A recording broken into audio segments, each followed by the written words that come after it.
আসসালামু আলাইকুম। আমি ডাক্তার ফয়জুল মোবারক। আ আমি আজকে আসলে আপনাদের সাথে একটা টপিক নিয়ে আলোচনা করার জন্য আসছি, যেটা হলো ইউরিন ট্র্যাক্ট ইনফেকশন বা প্রস্রাবের ইনফেকশন বলি আমরা। তো আসলে এই প্রস্রাবের ইনফেকশনটা আসলে হয় আমাদের আম ৩ টা জায়গায়। একটা হলো মূত্রনালীতে, কিডনিতে, আরেকটা হলো মূত্রথলিতে, যেখানে আসলে মূত্র জমা থাকে, ওই জায়গায় হয়।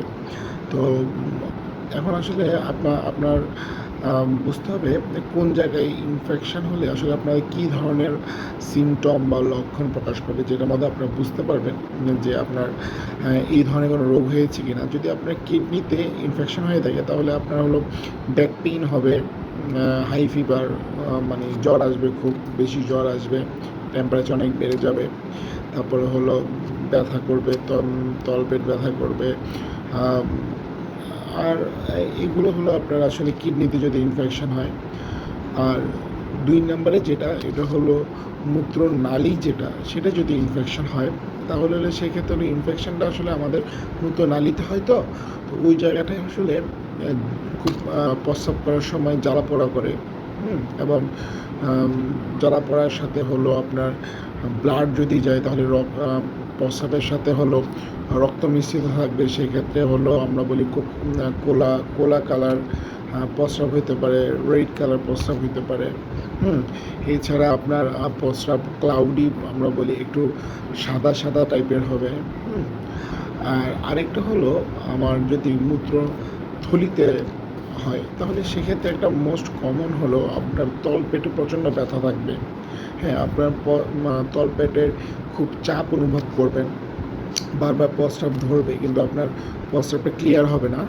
তো এই লক্ষণগুলো হবে। এই সবগুলোর সাথে আরও কিছু লক্ষণ আছে, যেমন বমি হওয়া, জ্বর হওয়া, এই জিনিসগুলো আবার থাকবে। তো এরকম যদি হয়, সেক্ষেত্রে হলো আপনাকে আসলে অবশ্যই একজন বিশেষজ্ঞ ডাক্তারের পরামর্শ নিয়ে অবশ্যই আপনার চিকিৎসা করতে হবে। আপনারা যেটা ভুল করেন যে নিজেরাই একটা অ্যান্টিবায়োটিক খান, বা ফার্মেসি থেকে বলে একটা অ্যান্টিবায়োটিক খান, যার কারণে যেটা হয় আপনার রিকারেন্ট ইউটিআই হয়, মানে কিছুদিন পর পর ইনফেকশনটা হয়। কারণ আপনার আসলে পুরোপুরি ইনফেকশন হিল হওয়ার আগেই আপনি আসলে অ্যান্টিবায়োটিক অফ করে দিচ্ছেন, যার কারণে হলো আপনার ইনফেকশনটা রিকভার হচ্ছে না, হিল হচ্ছে না, যার কারণে আবার এটা হচ্ছে। ঠিক আছে? আর এই আসলে এই প্রস্রাবে যে ইনফেকশন, এটা হওয়ার কারণ আসলে কিছু জিনিস আছে। এইটা আসলে আপনাদেরকে জানতে হবে। না জানলে আসলে আপনারা এটাকে প্রতিরোধ করতে পারবেন না। যেমন মহিলাদের ক্ষেত্রে হলো প্রস্রাব ইনফেকশনটা খুব কমন। এর কারণটা হলো তাদের যে প্রস্রাবের নালী, এটা হলো পুরুষের চেয়ে ছোটো হয়। ঠিক আছে? আর মহিলারা একটা কাজ করে, প্রস্রাব ধরে রাখে, এবং মানে তারা প্রস্রাবটা ক্লিয়ার করে না, ওরা হলো প্রস্রাবটাকে ধরে রাখে। হ্যাঁ, তারপরে আরও কারণ আছে, আমরা কম পানি খাই। আমাদের এখন যেহেতু গরমকাল, আমাদের খুব বেশি পানি খেতে হবে। হ্যাঁ, এই পানিটা না খেলে হলো আমার এই ইউটিআই রোগটা হবে। হ্যাঁ, খুব বেশি পানি খাবে, ৩ লিটার, ৪ লিটার, ৫ লিটার পানি খান, কোনো সমস্যা নাই। যত বেশি পানি খাবেন, আপনার কিডনি ভালো থাকবে।